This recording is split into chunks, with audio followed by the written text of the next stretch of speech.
خب تا اینجای کار ما برندها و مدل ها رو اضافه کردیم و میخوایم با هم توی این قسمت شروع کنیم دیگه ماشین یا همون خود رو اضافه کنیم به سیستم. من باز میکنم ادیتور خودمون رو، PHP رو باز میکنم و داخل فایل web.php اینا رو کپی میکنیم، راوت هایی که داشتیم و واسه کار اضافه میکنیم. اینا رو من اینجا کپی پیست کنم.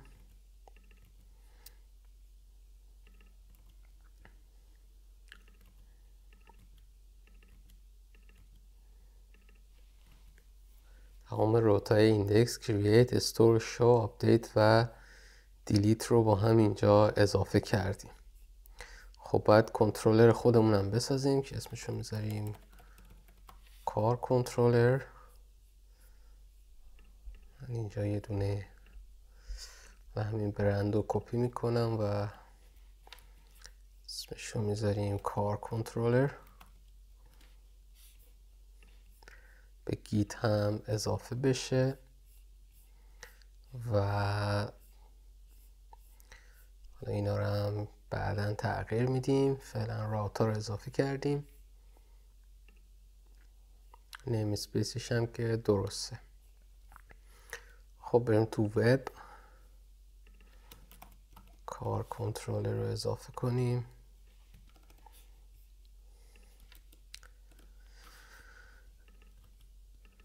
اینجا ریپلیس کنیم با بقیه کنترلر ها. خب کنترلرمون اضافه شد. بریم اینجا توی قسمت نوبارمون هم یه دونه لینک اضافه کنیم مثل این دوتا. توی پارشیالز نوبار من همین رو کپی میکنم و میذارم اینجا. میگم که اگه که راوتمون اسمش کارز بود و cars.create بود، چیکار کن؟ بیا اینو به صورت اکتیو در نظر بگیر.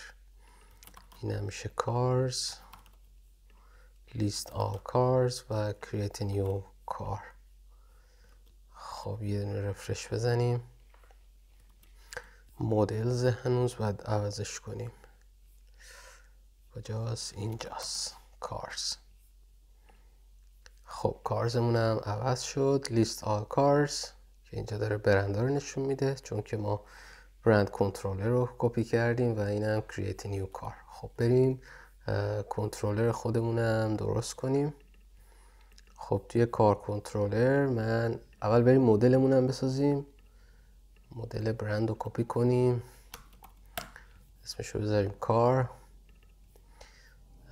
فیلبل. خب بریم توی مایگریشنمون و اینا رو اضافه کنیم توی فیلبل. خب چی داریم؟ نیم داریم، مدل آیدی داریم، year of construction داریم،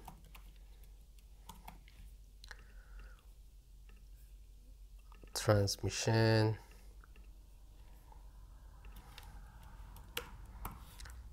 و مایلج داریم، asking price داریم، رنگ ماشین رو داریم،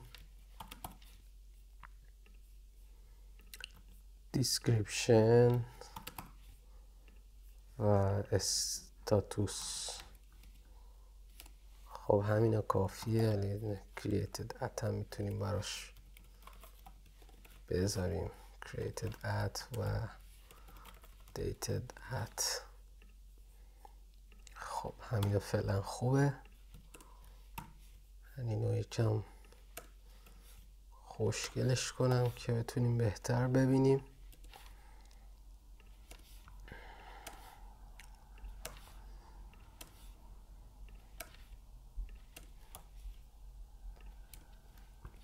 خب این از این. اینم پاک کنیم، فعلا بهش احتیاجی نیست. خب این مدل کارمون هست. توی کار کنترلر وقتی میخوایم همه کارها رو بگیریم، باز دوباره مثل بقیه میگیم کار آل، ادمین کار ایندکس و این هم میشه کارز. تو کرییت میگیم ادمین کار کرییت و واسه اینم فعلا نیم رو میذاریم. واسه ولیدیتورش نیم کار نیم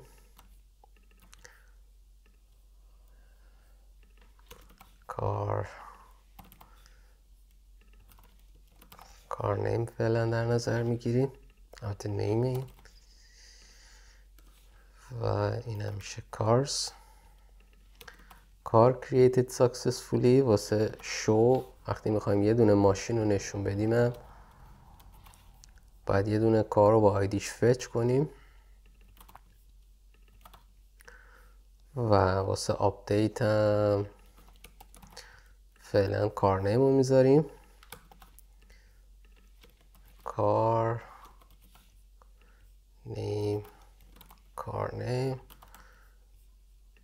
کار آپدیتد ساکسسفولی. واسه دیلیت هم یه دونه کار میخوایم که با آیدی پیداش میکنیم و اینجوری دیلیتش میکنیم. خب این از کنترلرمون یکم بهتر شد. ویو ها رو من قبل از اینکه ویدیو رو ضبط کنیم واسه اینکه وقتمون گرفته نشه ساختم. حالا مبحثمون HTML و CSS نیست و اینا رو دارم خیلی ساده دیزاین میکنم که وقتمون گرفته نشه. بیشتر در مورد لاراول و حالا مباحث لاراول بیشتر کار میکنیم. خب برگردیم. اگر که ریلود کنیم این فرم ایجاد کردن کارمون هست که حالا هر کاری نیم داره، تاریخ ساخت ماشین، مدل ماشین چیه، ترانسمیشنش چیه، منوال یا اتوماتیک، مایلجش چیه، قیمت ماشین چیه، رنگش چیه، دیسکریپشنش و استاتوسش که حالا کار اویلیبل هست یا سولد. حالا اگه ماشین رو مثلا هنوز اویلیبل باشه بقیه میتونن سفارش بذارن، اگه سولد باشه که خب از قبل ماشین فروش رفته.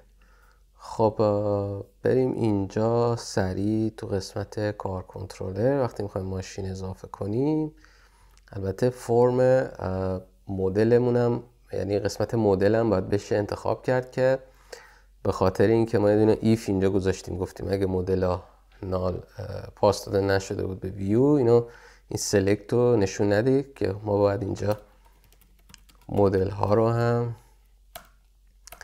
بگیریم پاس بدیم به ویو. این میشه مدلز. الان ریلود کنیم باید یه دونه سلکت باکس دیگه واسه ما اضافه بشه که نشد. چرا؟ آها تو ایندکس اضافه کردیم، اشتباه کردم، ببخشید. توی کرییت باید اضافه کنیم.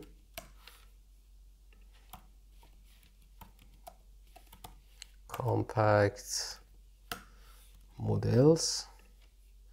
خب این هم اضافه شد. همه مدل ها رو هم اینجا بهش دسترسی داریم، مدل هایی که از قبل اضافه کردیم. خب کار نیممونم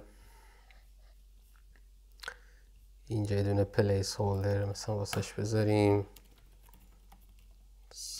بنز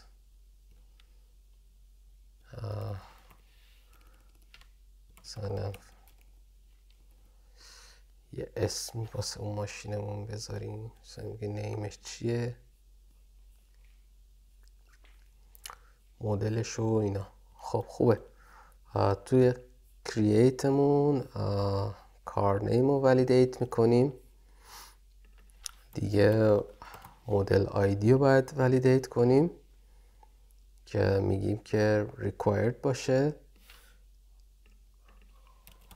نامریک باشه. دیگه چه ولیو هایی داریم؟ year of construction داریم، این سلکتمون مدل آیدی داریم پاس میدیم، پس این میشه مدل آیدی. year of construction پاس میدیم که year of construction هم باید required و نامریک باشه. transmission type required باشه، string باشه. مایلجمون هم required نامریک باشه. asking price و color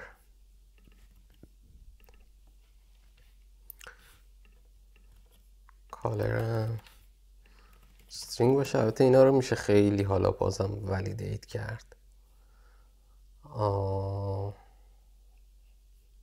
description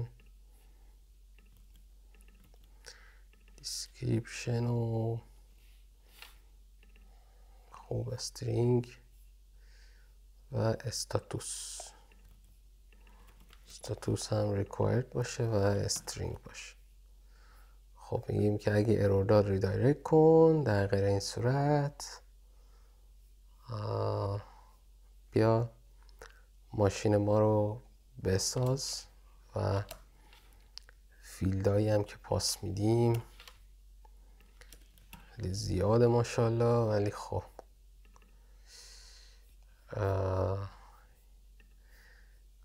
name model ID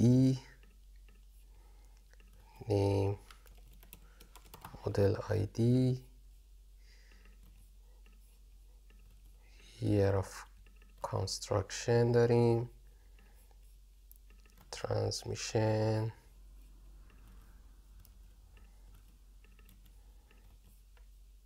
دیگه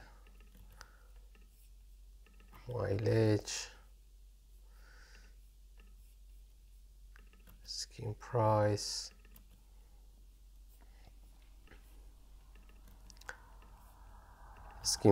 داریم، color داریم و description و status و created at و اینا هم که لازم نداریم. خب این میشه request input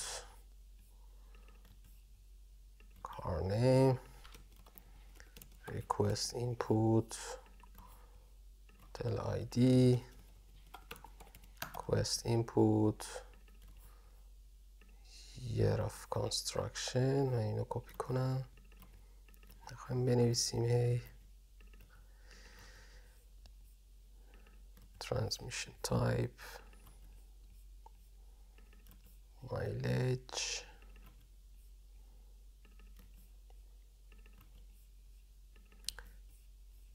color description هم که خود description status هم که خود status. خب این میشه فیلدهای ما. هم پاک کنیم و وقتی که ساخته شد یه دونه ریدایرکت میکنیم به صورت عقب. اینم شوه. واسه آپدیت هم من همین ولیدیتور رو کپی میکنم، ولیدیتورش دقیقا یکیه. واسه آپدیت هم همین رو باز کپی میکنم میذارم اینجا چون دقیقا یکیه و دیلیت هم که هم. خب بریم حالا یه دونه ماشین اضافه کنیم ببینیم چی میشه. خب مرسدس بنز مدلش هم سی سریز مثلا 2020 ترانسمیشنش اتوماتیک باشه، کیلومترش 1000 تا، قیمتش مثلا 50,000 تا، رنگش مثلا آبی. This car is really new و استاتوسش هم available. خب سابمیت رو بزنیم ارور داد، میگه که کار رو من نمیشناسم. خب اینسرت شد، ولی وقتی که ریدایرکت کرد تو صفحه ایندکس اینجا ارور داد.